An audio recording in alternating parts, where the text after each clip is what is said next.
So we open up this episode with Elise.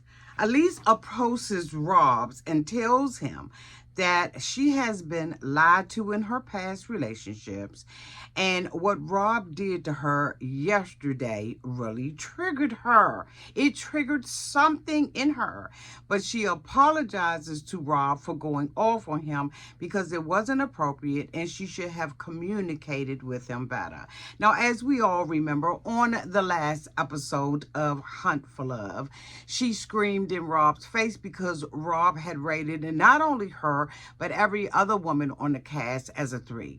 She felt like because she had had her little kisses with Rob, that he should not have rated her a 3, and that she should have been higher than that. She told Rob that all he wanted to do was screw her and move on, honey. But that wasn't the case at all. Rob wanted to open up himself to being able to be in other relationships with other people.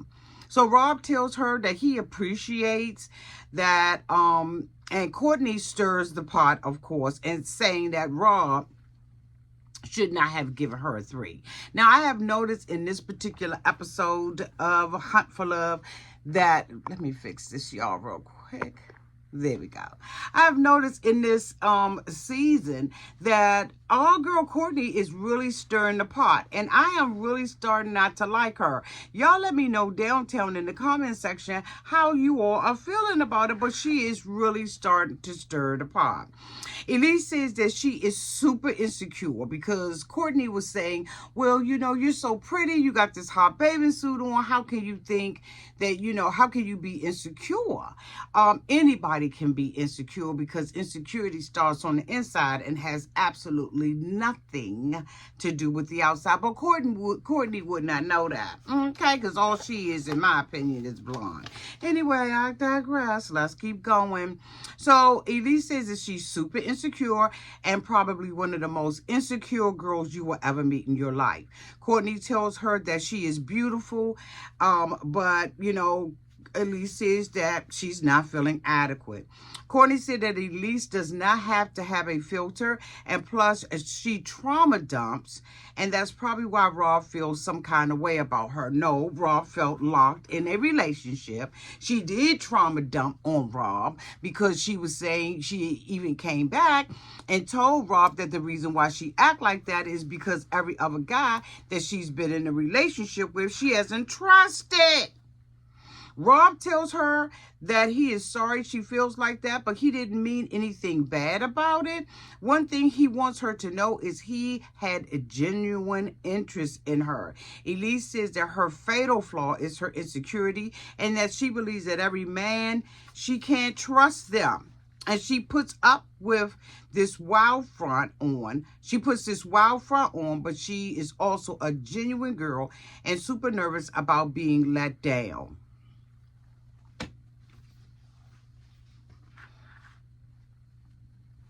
Anyway, and anywho, she said that clearly her emotions was all over the place because she really cares about Rob after day 1. Remember, she had just met Rob. But on day 1, honey, she really does care about him. And she wants to stay in this relationship with Rob to see how everything goes. Oh, my God. She's such a wonderful person. Thank you so much on behalf of Rob for the opportunity. Rob, of course, is apprehensive and thinks she is a wild girl, and he does not know what is going to happen with her next. She has a lot of layers, and he will see what and who she is by how she acts and conducts herself. The next scene that we see is Colty with his pillow. So Tanya, one of the staff people, decided that she was going to come in and check on Colty because when Colty did the flirting one-on-one, he failed miserably. And so she said that, you know, she will come in and check on him and all that and make sure that he is okay. And so he says that, you know, she sees his pillow and his pillow has his face on it. He really loves himself. This is what he is telling himself. But she said, you know what, people that are ugly and unattractive, you know, like Colty, It's intimidating for them to be around people who are so damn attractive like the other guys, Cole and all the rest of them in Rocky. She wants him to use his past as a measure to check on how far he has come. Cole says that he is interested in May. Okay? And Courtney. And he believes she is interested in Usman. And she told him, don't worry about Usman. You do your own thing. You worry about her later on. So she wants Colty to flirt and possibly ask somebody out on a date tonight. And we'll see how that goes, okay? Now, Cole has a date with Jennifer. Now, of course, we know that Jennifer is the whore, okay, that used to date Tim. Okay, and so Cole comes to Jennifer's room. As we all know, last week he ended up walking her out and everything. He comes to the room, and he, in an attempt to get to know her better, as they're having breakfast, it begins to rain, and the two of them are wet, and they go in and they're wet her, and so he begins to try to dry her off, and he says, well, I don't want to touch and feel and all of that, and she said, you can touch and feel all you want to, baby, come on, boo. And so, she tells him, he tries to dry her off, and she tells him he can dry off more, okay? He can touch more. Whore. So anyway, she tells, she's into kinky things and stuff like that, which is why I don't understand why she, would run around and talk about Tim in such a way. As, of course, you all know she has started the rumor that Tim, paid a male dancer to, give her a lap dance, and he sat there and he enjoyed it. And so, if she's into weird stuff, that's weird AF. Anyway, let's keep going. And so she said that, she said that Cole is a little reserved and she wants more from him, and she likes to do weird things. And, he asked her what was one of the weird things she likes to do, and she said role play. Excuse me. He likes to take it outside of the normal place, meaning that he likes to have, make love in the forest or something. I don't know. But she feels like there is some chemistry with him. Now we see that they're all at the club night, and they're all, in these little vans and stuff like that. Courtney wants to tell Tim about what Jennifer is saying about him, and she thinks that she is being a good Samaritan, although we all know and we recognize that Courtney is being messy. Now, Elise is having a conversation with Usman. And she asked him, what does he think he should do about the Rob situation? What she should do about the Rob situation? He said he should be telling you how much he loves you and adores you and all of that kind of stuff. Well, Usman absolutely is professional at doing that. But of course, we all know he don't mean a goddamn thing that he says. Anyway, I digress. And so he said, he asked if she really likes him, and she said, yeah, I really do like him. And she is excited to see where it's going to go with Rob after she apologizes. Now, of course, we know she apologized, but Rob got the side eye on her, as he should. So she says, as she feels that she is unfinished business with Rob, she wants to know where it is going to go. And that is the only thing that is consuming her mind. On the other bus, and in the meantime, and in between time, Tim was asked what happened in the hot tub. And he said that they should all be mature, and even if you don't like somebody, hell, you can stay in the water with their ass for 2 minutes, okay, without all of that drama.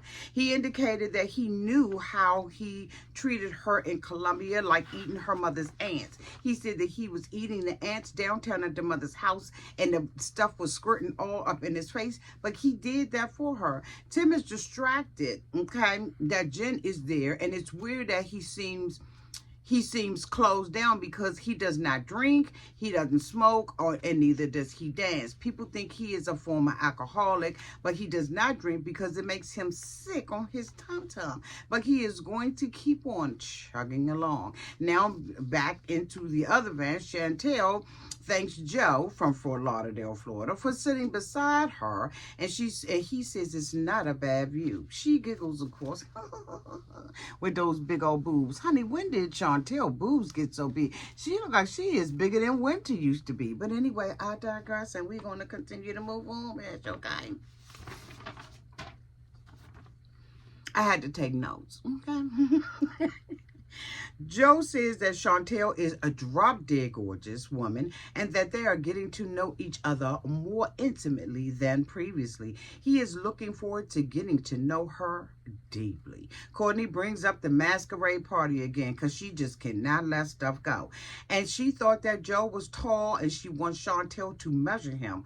Courtney brings up the fact that Chantel works with Botox, and Chantel talks about micro penises. She says that if a man needs to have girth, and if he is not having girth, that he can come down there and get him a shot, and then he can probably put some more motion in the ocean. Anyway, I digress. Back on the other bus, Tiffany, Usman. Tiffany asks Usman, is he going to stick with the girls that are in the thing, or is he going to keep his eyes open?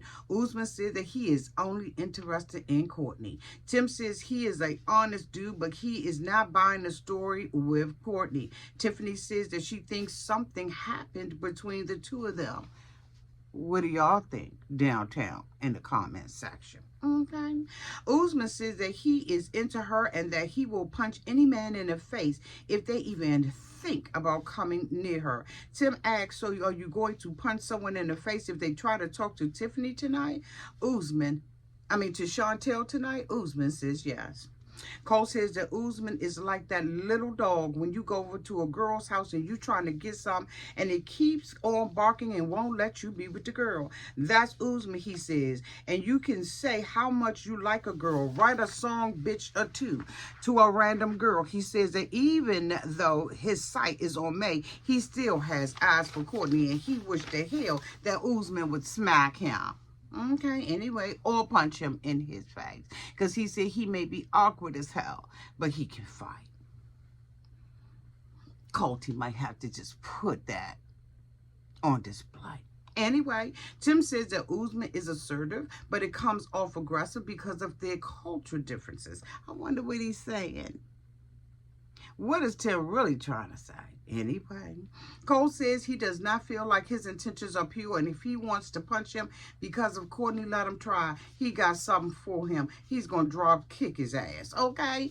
All righty. Johanna welcomes everybody to the party. Honey, they're pouring plenty of liquor, alcohol, and liquor and alcohol, same thing. But you know what I'm saying. Cole asks Courtney if she wants drinks. Courtney didn't think that he was as cool as he is. She thinks they are both quirky, and she never got the appeal about Colty. But being around him, she sees how it is now. She see that Colty got a little bitch. Okay, anyway. Jennifer is grinding on the floor with Cole while Colt is dancing on his own. Tim says he is worried about Colt because he is wearing a sweater and sweating profusely. He thinks he is going to be worn out before the evening, okay, and before he even gets to talk to any ladies. Anyway, meanwhile, and in between time, Rob tells Jennifer that she looks good tonight. Rob is really feeling Jennifer, just in case y'all did not know. He likes her a lot, and they are having a magnetic energy that they were having in a hot tub 2 days ago. He wants her to know that he fucks with her.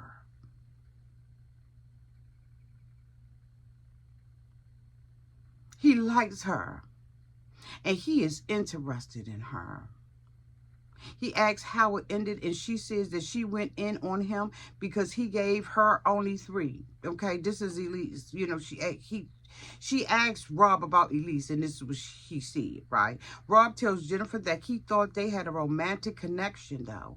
The two of them, not Elise. Elise was trying to show the butt, honey, and trying to say that she had a black girl's butt. I didn't see it. Anyway, I digress about the butt, because what we're not going to do is be talking about no butt. Anyway, Rob tells Jennifer that he thought they had a romantic connection.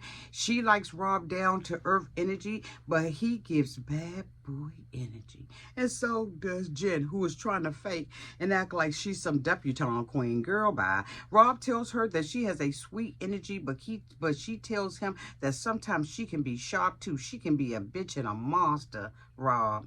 That Latin energy is what she got. And Rob says, yeah, you flipped the switch. Do she? Bitch, all of them. I'm talking about a complete and total power outage. All right, anyway, Jennifer says that this is something that she does not like about herself. They said, okay, the girls asked Ricky to do his handstand. This is on the other side. Tiffany likes Carlo, but she has not forgotten about her interaction with Rocky on the first day. She feels like he's a player, but she's enjoying it. While Rob is talking to Jennifer, Cole comes up and he interrupts the conversation. They acknowledge that they briefly met the night before. He mentions that he was in an argument. Rob says that he is vibing with Jennifer, and Cole asks Jennifer how long has she known Rob. Jennifer says that she just met the mother. Okay, and Cole says that he just hoped that she has the right intent, that he has the right intention, but it seems like he is pretty messy. No, Elise is pretty messy. Anyway, Tim and Tiffany approach Rob and ask if he is trying to hook up with Jennifer, and Rob tells her, "You damn right I am." Tim tells him that he is better off finding somebody else, trying to give him a heads up. Do him a solid, if you will. Tim says that Rob is a good guy and has game, but Jen is a dominant woman that will run his ass, okay? He feels like this is going to turn out bad, and so do I. Y'all tell me down in the comments section whether or not y'all think that this is going to go bad. Okay, Rob says that he just hasn't found anyone else, and Tim tells him that he is trying to save his ass. Rob says, "You see that I was dealing with someone worse," and that's Elise. And the worst comes up. Here come Elise. She interrupts the conversation and everyone skedaddles, leaving Rob to have to talk to her. Nikki, who came out of nowhere, says that she feels like she has not spoken to anybody at the party. Not one man, not no woman, honey. She ain't talked to nobody. She don't know who these people is. Okay, she just there. Nikki said, "You know what? They might as well go ahead on and book my plane so I can get on up out of here." Anyway, Elise says that Rob is starting over so they can have a 2 minutes. Elise says to Rob, "I see you talking to Jennifer in an angry way. Girl, if you don't back up and go somewhere and sit down somewhere, the boy is not interested in it. You just sat there last week and embarrassed the, I don't know what out of Rob, and you think that Rob is interested in you? No, he's looking and vying for Jennifer, which is who he was looking and vying for anyway. You the one that came all aggressive, kissing the man all up in the mouth and showing him your little crack. Girl, stop. You was back in crack. Anyway, so she says, you know, "I see you talking to Jennifer and like you going all up to her." And Rob said, "What's wrong with that? I feel like if my head is not where you want it to be, then you're not happy and you're salty with me." Elise says, "Look, you don't determine my happiness." Sure seems like he does to me. Anyway, she says, "I'm a big girl and I'm happy without you. Then get the fuck on." Excuse me, hello? Hello? Hello? Elise said after her altercation with Rob, she thought that they could start over, but she says Rob is a handsome player. Isn't that what Rob is supposed to be doing at this daggone thing? He's supposed to be meeting and greeting a whole bunch of different women. Anyway, she wants a guy that is going to worship her, and the honeymoon phase is supposed to last longer, but she feels like Rob is getting a rude awakening later on. Rob tells her if she feels like someone else should be going after it, and he feels like she should not be yelling at him after the second day of just meeting her. And I agree. Then she goes back into, "You shouldn't be giving me a 3 when she kissed him and everyone else didn't." Are you still held up on the 3s, Rob said? You still held up on the rating? You can't move on? Now she's following Rob about the 3s. Rob is over the drama. Rob tells her to meet someone else, and she tells him to stop talking to her. He said, "Fine, get on." Cole goes over to May. He says, "And I don't know how to flirt." Doesn't want to come off as a greasy creep. Too late. Too late. They talk about his introduction. May asks if he's interested in anyone, and Cole said that he is gun shy. He then asks May out. May said, "Look, hey, ain't no vibe here." May said they vibe, but she not sure about dating Colty. He then asks, you know, is she going out? May said that Cole is not her type, and she does not want to waste her time.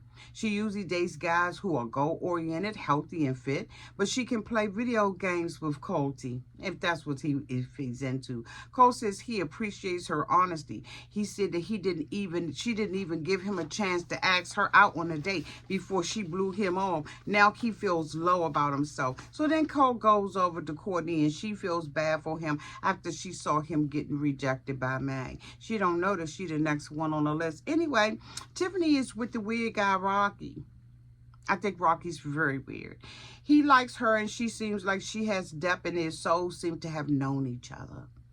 This is what Rocky's saying. How are they feeling like this after 2 days anyway? So Courtney rolls over to Tim and Tiffany with her messy ass and asks if they saw Jen grinding on Cole. When Tim said that he doesn't care about that, dumb Courtney tells him that she likes to watch and that he paid for it. She wanted to make sure that she put that rumor out there on the street. Tiffany said that she does not believe that this is Courtney being a good friend to Tim, but rather her enjoying stirring the pot. Courtney tries to act like she's everyone's friend, and while Tim says this, he is over it, Tiffany knows that this is about to set Tim off. Tim said he does not know why Jen is trying to turn this into a gay thing. Tim says that for the last 6 years, he's had to defend his sexuality, and I totally agree with him. Tim says this is low-hanging fruit, and Jen knows that this is a way to upset him. So he approaches her. Tim feels like he's the only man that was not with her, and now she's salty about it. He goes over and has a conversation with her, right? She sits up there and, she starts yelling and telling, Tim that this was something that he was into. And Tim said, I did pay for it. I wasn't going to do nothing with you. Anyway, y'all, that is the end of my review. Y'all let me know downtown in the comment section what you thought about this episode of 90 Day Hunt for Love. Bye-bye.